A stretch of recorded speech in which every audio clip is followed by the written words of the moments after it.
The Tower of London. History's most notorious. Oh, it's last. Don't play with fire, kids.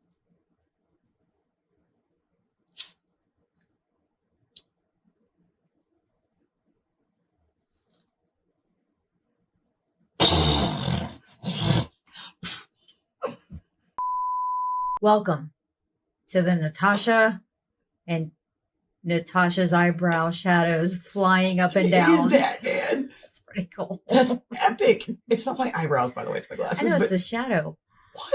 what? It's like your wings up there. This is awesome. Let's You're do this for the rest Batwoman. of the... Let's do that for Halloween. Turn this off. Hey! Hey, hi. Welcome to the Natasha and Debbie show. Hello. That's brutal. Just two patriotic girls, so please don't take us the wrong way.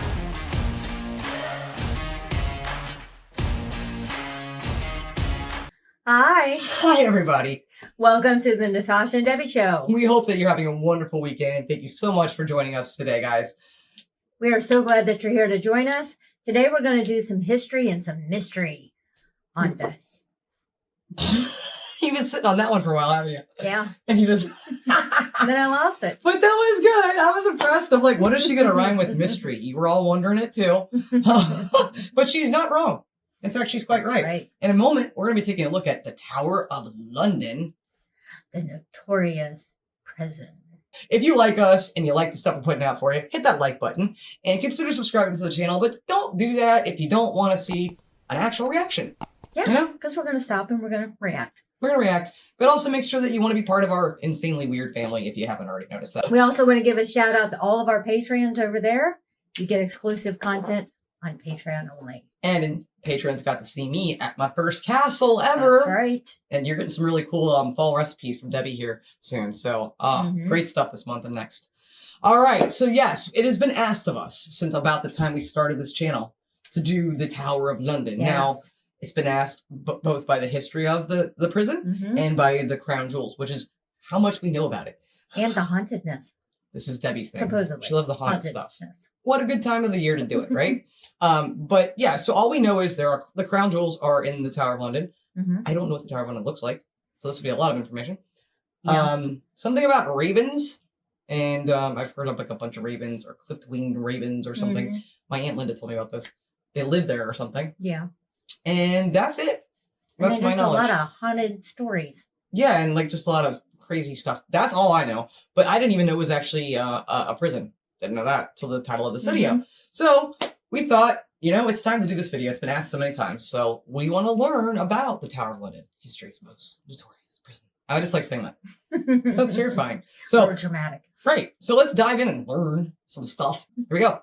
In the annals of world history, there are a handful of prisons whose very names are guaranteed to send a shiver down your spine. Alcatraz is one, Devil's Island is another. But even these can't hold a candle to the most notorious prison of them all. We're talking, of course, about the Tower of London. A vast medieval castle in the heart of the British capital, the Tower of London is infamous for the criminals who were held there. It was within these impenetrable walls that kings and queens met grisly fates, that Guy Fawkes was sent to his doom, that high-ranking Nazi Rudolf Hess was interred at the height of World War II. Yet while the Tower is most famous as a prison, its full history goes beyond merely holding criminals. Over the centuries, the Tower has functioned as everything from a fortress of domination to a place to mint coins to a dumping grounds for one king's endless collection of exotic animals. A living relic of the past deep in the heart of the UK capital, this is the story of the legendary Tower of London. Are you intrigued? Because I'm highly intrigued. I am. Okay, this is epic. Let's learn.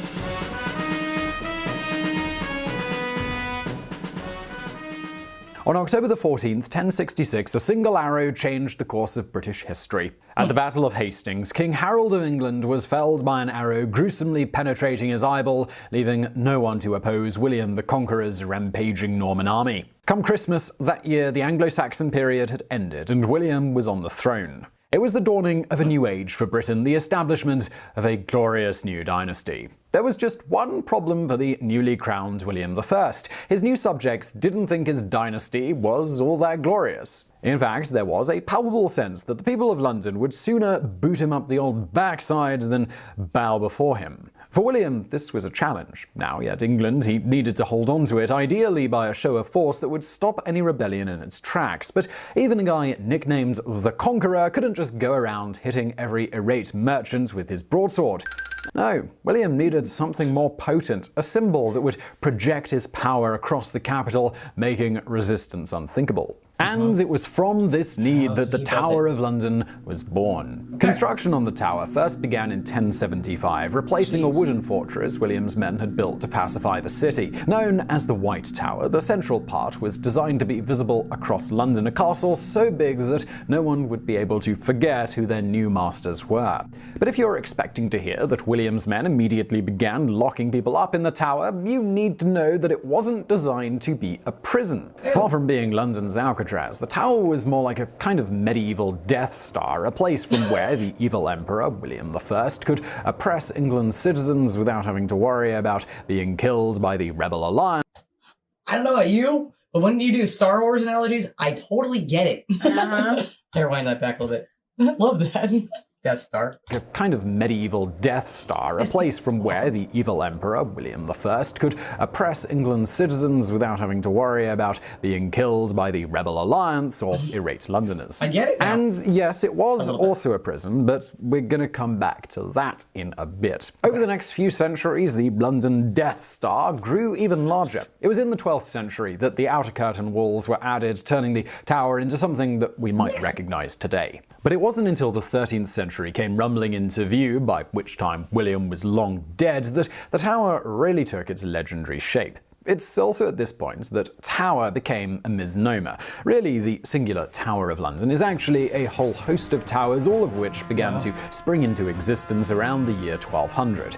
First, there was the Bell Tower, from where warning bells could be rung in the event of an invasion.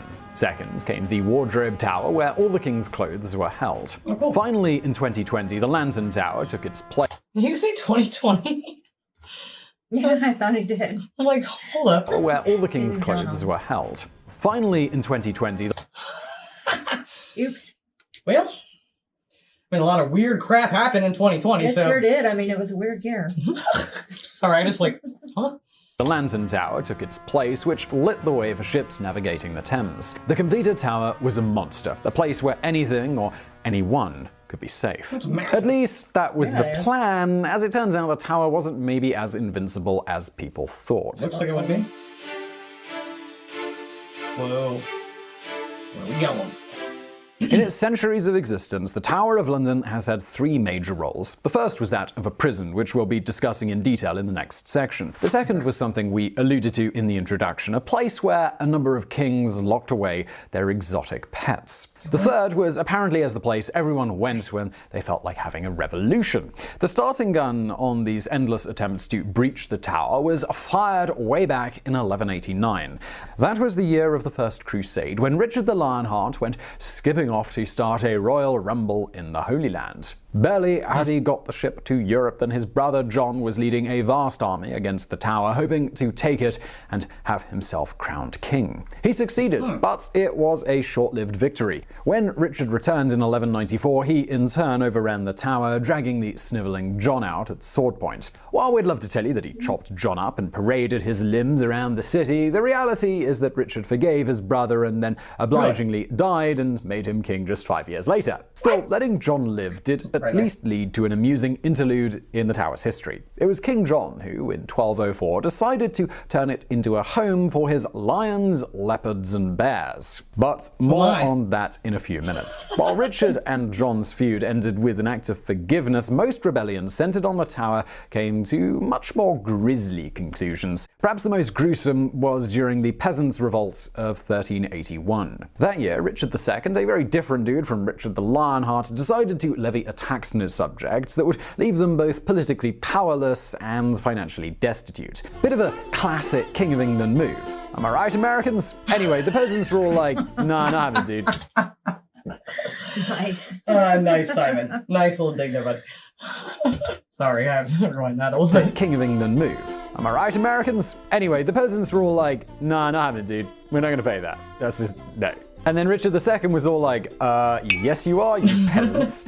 And then the peasants grabbed their pitchforks and they marched on London. Under their leader, Wat Tyler, the peasants forced the king to negotiate. The moment he left the Tower of London to do so, the rebels rushed inside and trashed the place. And when we mean trashed, we really mean it. They ransacked the royal rooms, they jumped up and down on the king's beds, they even dragged the king's mother into a bedroom and demanded kisses from her. But the gruesome bit came when they found the Archbishop of Canterbury cowering in the chapel. Rather than demanding kisses from him, they dragged the poor guy outside and chopped off his head. Because the guy wielding the axe was probably drunk, it took 8 blows to do the job. While the peasants... Oh, are you serious? Oh, man. Yeah. So a couple Torturous. quick things. Yeah. 8 blows. Good Lord. Blah, blah, blah. Yeah. I'm still kind of stuck on this lions, tigers, and bears thing. Oh, my. I'm like stuck in a circus. Well, I wanted to go back to the very, very beginning. He mentioned Guy Fawkes was there.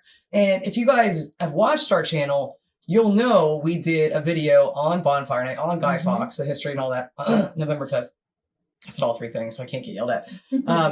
But it has always been one of my favorite videos we've ever done on this channel. Yeah, it was. And I still found it very fascinating, very interesting, just awesome. We watched the show with Kit Harington in it, the series, the 3-part series afterwards. And I did not know that's where he was imprisoned. If they mentioned it, I don't recall that I knew that. But that's pretty interesting. And yeah. But that and just the whole 8 blows thing, man. I just oh my Lord. Yeah, that's not at all. That's just not right. Okay, rewind that a bit. Sorry, that's just crazy. Messed up. The guy wielding the axe was probably drunk. It took 8 blows to do the job. While the Peasants' Revolt was put down in less than a month, the next major rebellion to involve the tower would last much, much longer. Now, we're assuming you've heard of a little show called Game of Thrones. What you might not have heard of is that George R.R. Martin's bloodthirstiness was based on real history, specifically the 1455 to 1485 Wars of the Roses. And you better believe the tower had... I remember hearing about the War of Roses. Weren't we going to do a video on that? Yeah, we were just talking about that actually on Facebook Live a couple days ago. Yeah, you were. You were talking about where were the places? Dude, I haven't actually watched it.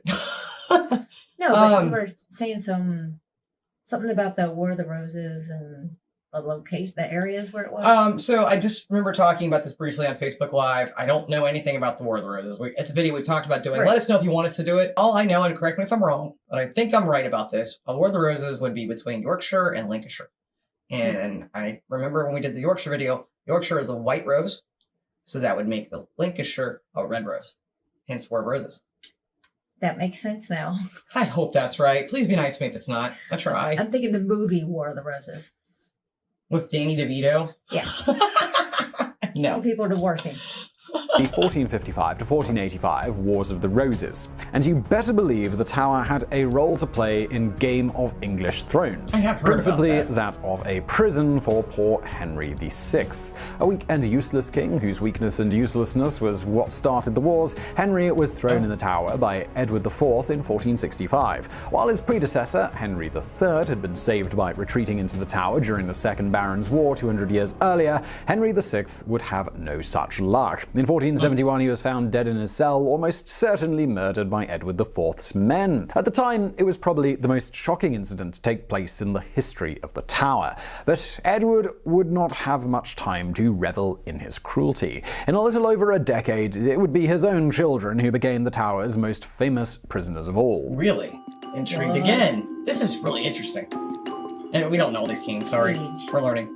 Back in the year 1100, before the Wars of the Roses, before the Peasants' Revolt, before even the tower had been completed, a man named Ranulph Flambard made history. The Bishop of Durham had been a close advisor to William the Conqueror's son, William Rufus, a guy who was super unpopular with just about everyone. When Henry I took the throne in 1100, he decided to make a clean break with the old regime by arresting Rufus's closest advisors. This is how Ranulph Flambard became the first person to ever be imprisoned in the Tower of London. London. It hadn't been a major success. Exactly 1 year later, Flambard had again made history by becoming the first person to escape from the tower, kind of suggesting that maybe the tower wasn't all that good as a prison. But still, Flambard's arrest marked the point at which the tower started doubling as a medieval supermax. By the time Henry VI breathed his last in his cell, dozens, if not hundreds, had been held between its walls. But of all those hundreds of people, none would stick in the public imagination like the two princes.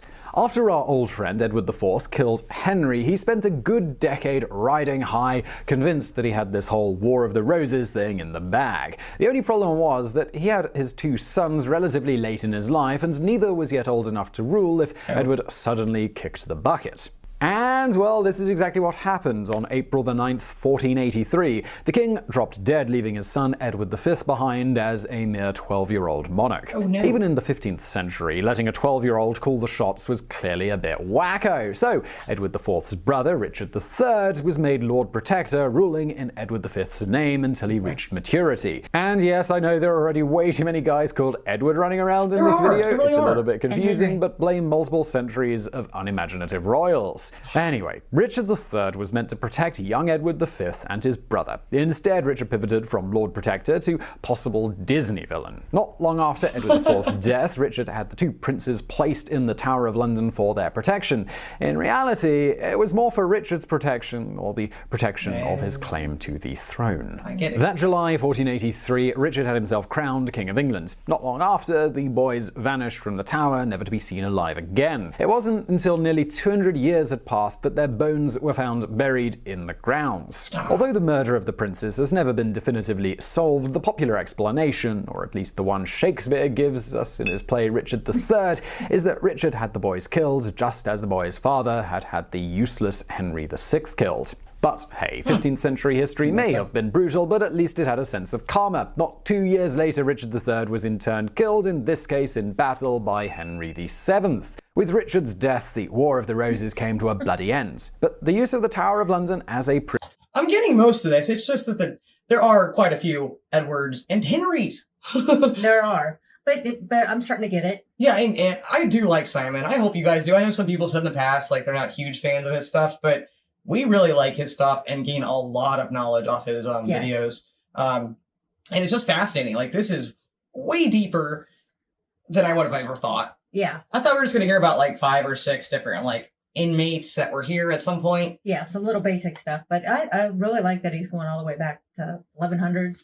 Yeah, this is like insanely cool and stuff we've never covered. And we still have a lot of history videos we want to get into. But he's touching on a couple little things we've had on our like list of things to do later, so it gives us a little help for that. Yeah, so we can dive deeper later. Yeah, so I hope you guys are enjoying this too. This is a lot of cool information. Let me rewind that about 5 seconds or so. Richard's death, the War of the Roses came to a bloody end. But the use of the Tower of London as a prison, it did not. You see, when Henry VII finally died, his crown passed to his son, also called Henry. And Henry VIII was going to spend his reign imprisoning people in the Tower like it was going out of fashion. Yeah, that's a good title for Henry VIII stuff. If you like your historical figures big, well, they don't come much bigger than Henry VIII. A titanic figure, both in historical terms and in terms of his waistline, Henry VIII was basically the 16th century's attempt to create the most ridiculous monarch it could. He broke Britain from the Catholic Church, established the Church of England, spearheaded the Reformation, and famously did all of this while collecting more wives than I own pairs of trousers. Want to guess now where a whole bunch of those wives ended up? Well, the first wife to get chucked in the tower was Anne Boleyn. Henry had split Britain off from the Catholic Church, specifically so that he could divorce his first wife and marry Anne, which sounds kind of romantic until you hear what happened next. 3 years after the pair married in 1536, Henry and his right-hand man, Thomas Cromwell, engineered Anne's downfall so Henry could marry his latest squeeze. They accused her of treason, of adultery, and of having sex with her own brother. They then carted Anne, her brother, and 4 of her closest male friends off to the Tower of London. That May, Anne was forced to watch as her brother and friends were beheaded before being dragged out to the tower's scaffold and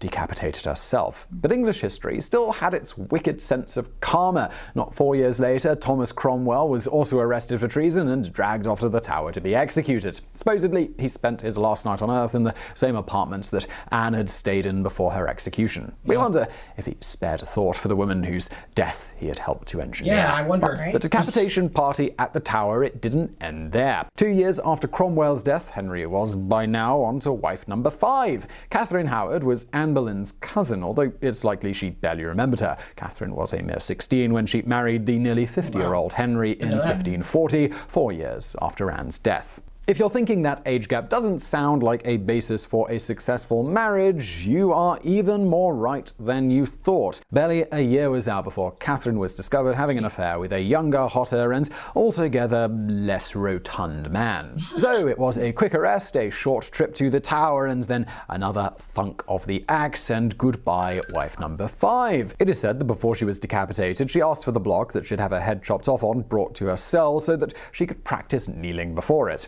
When the executioner finally cut off her head, he made her kneel in the exact same place Catherine's cousin, Anne Boleyn, had knelt to be beheaded all those years before. Henry VIII himself died 6 years later in 1547. By that time, he had remarried yet another woman called Catherine. She happily avoided the fate of her predecessor. Yet the Tower's use as a prison, it outlasted Henry's death. Not long after Henry died, Lady Jane Grey, the 9 Days Queen, was chucked into a cell by her aunt, Queen Mary, who wanted the throne to herself. Since Mary's nickname is Bloody Mary, you can probably guess what happened to Lady Jane. Yep. I didn't know that. No, I That's where didn't the whole either. Bloody Mary thing comes from? Apparently. Don't recall this. No, I don't either. Huh. We need to get more on her. Okay.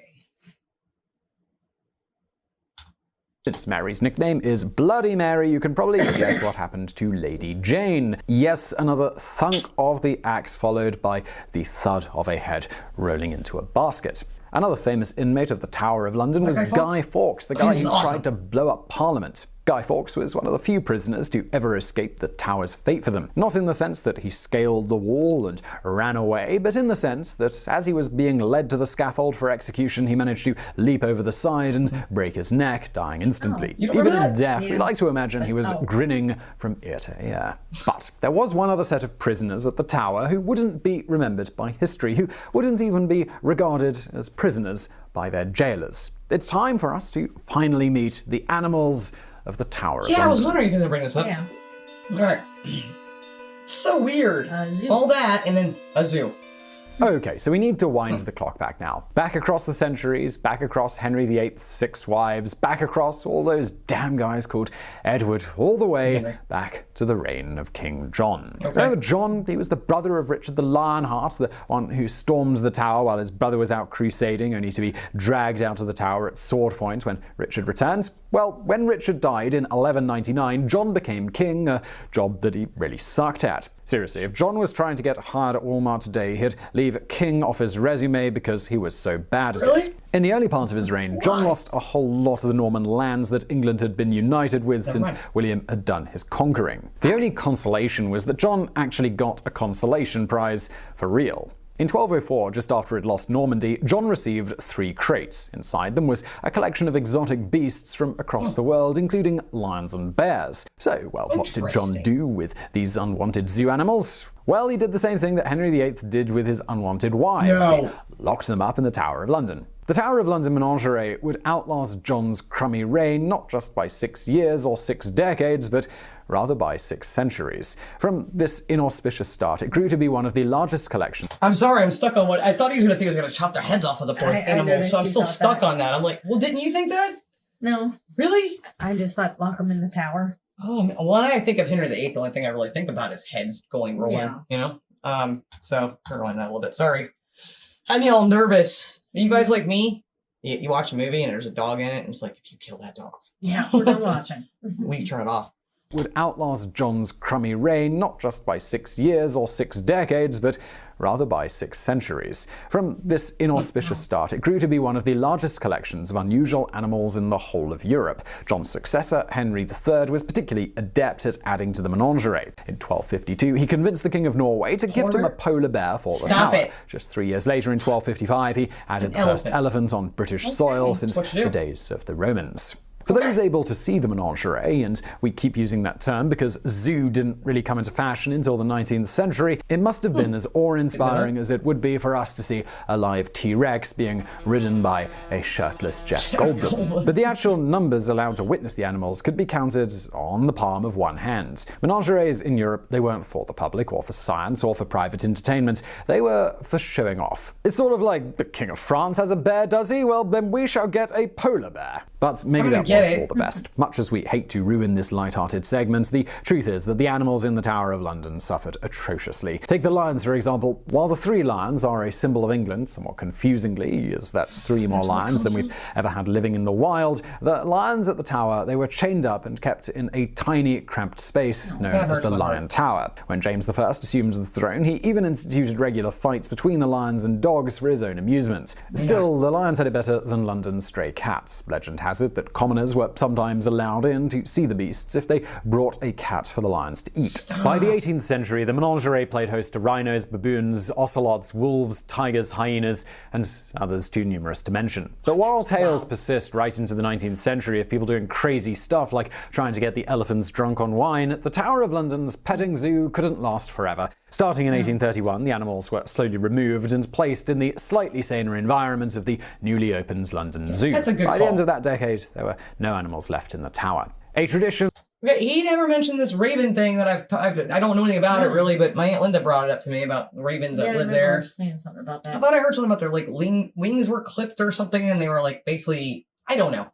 I'm sure you'll let us know in the comments. But I thought he was going to mention that, and he does not mention the crown jewels yet, so hopefully he'll get to that. But I thought it was just a prison that now houses the crown jewels, Right. And maybe some other like museum type stuff, Yeah. which I think it is.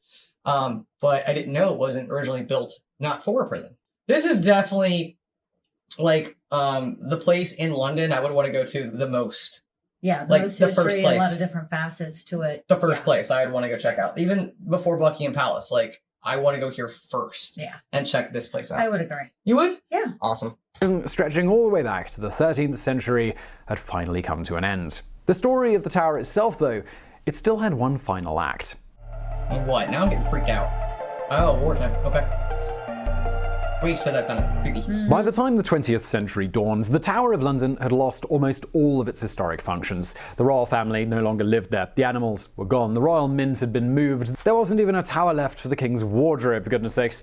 But it still retained one traditional function. The tower was still a place where ne'er-do-wells could be locked up and executed. However, the nature of those locked up had now changed. Gone were the days of John Balliol, the Scottish king, who'd been allowed to keep both his wife and dozens of hunting dogs in his cell with him. Now the Tower of London was reserved for traitors to the crown. During World War I, this meant spies for the Central Powers. Between 1914 and 1918, it was common for those convicted of espionage to be dragged there, lined up against a wall, and shot. It was a practice that continued all the way into World War II, well, partway at least. On August 15, 1941, with the tower still damaged by bombing sustained in the Blitz, a 43-year-old meteorologist from Luxembourg was taken out to the courtyard and placed before a firing squad. Convicted of spying for the Nazis, Joseph Jacobs had no way of knowing that he was about to make history. As the guard asked if he had any last words, Jacob looked each member of the firing squad right in the eye and told them, "Shoot straight." Seconds later, there were the cracks of rifles, several puffs of smoke, and then Joseph Jacobs was dead, the last person to ever be executed at the Tower of London. Not long after, the tower finally ceased to function as a prison. From the moment old Ranulph Lambert had stepped into his cell way back in 1100 AD, the tower had been a place for the miscreants of society. The same summer that Joseph Jacobs was executed, it had played host to perhaps its biggest miscreant of all. High-ranking Nazi Rudolf Hess had been briefly held there after landing his plane in Scotland on a secret peace mission. He would go on to be convicted in the Nuremberg trials. But at the close of World War II, and with the beginning of a long era of peace in Europe, London finally lost the need for such a symbolic prison. The last people to be held in the Tower of London were the Cray twins, a pair of gangsters. Remember we learned about them a brief bit in the video we did on the most notorious like British serial killers and stuff like that. They were there? You can understand. Yeah, apparently they were. I can kind of understand now how or why this might be haunted with how many people were killed there. I mean, imagine If you believe in that kind of thing. If you believe in that stuff, how it could be like very haunted. Who believes in that kind of stuff in the comments? Want to know? Let us know. Are you a Debbie or a Natasha? I don't believe in that. But let's rewind and see what he says about the Christ. Because I thought he said the last prisoner, or he said the last person executed was the guy from 41. Yeah. Okay. The last people to be held in the Tower of London were the Cray twins, a pair of gangsters, perhaps as famous for their celebrity connections as for their crimes. In 1952, they were briefly held for dodging national service. When they walked out, the days of history's most infamous prison, they came to an end. Today, the Tower of London is a mere tourist site, another place for visitors to tick off alongside Buckingham Palace and the London Eye. But even defanged and robbed of its purposes, the tower still carries the traces of its tortured past. Many still talk of the ghosts that haunt the tower. While it seems unlikely that the souls of dead queens and princes are literally wandering around, the stories of their gruesome fates still linger, haunting our collective memory. Of course. It may have lost its palpable sense of menace, but the Tower of London is still a place where murders, assassinations, cruelty, and madness once bloomed. Sure It did. seems likely that we'll still be talking about it after another 1,000 years. Oh, yeah. So I really hope you found that video interesting. If you did, please do hit that thumbs up button below. I'm disappointed because he never did mention the crown jewels being there, and we didn't. I mean, I just know that because people told us that and asked us to do a video on that as well. I mean, who knew it was like basically like, well, I don't even want to say a zoo. I mean, it was a holding zoo for big in a way, animals. like a zoo prison for everything, people and animals, and my goodness, the amount of history. I mean, again, we are like almost 300 years of history, so seeing 1,100 on something, it's like, yeah. To like lock up your wife to the tower. I would love to know if you guys learned anything about that maybe you didn't know. But I don't like at the end how he was like, oh, it's just another place to take off on the tourist list. Like, dude, you just gave us all this cool information, and now I'm going there when we go to the UK. Yeah, I mean, like for sure.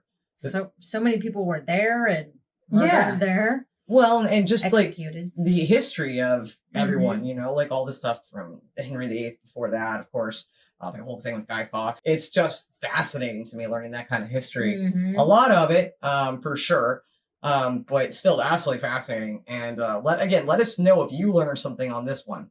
And also to learn that the kings and queens actually lived there.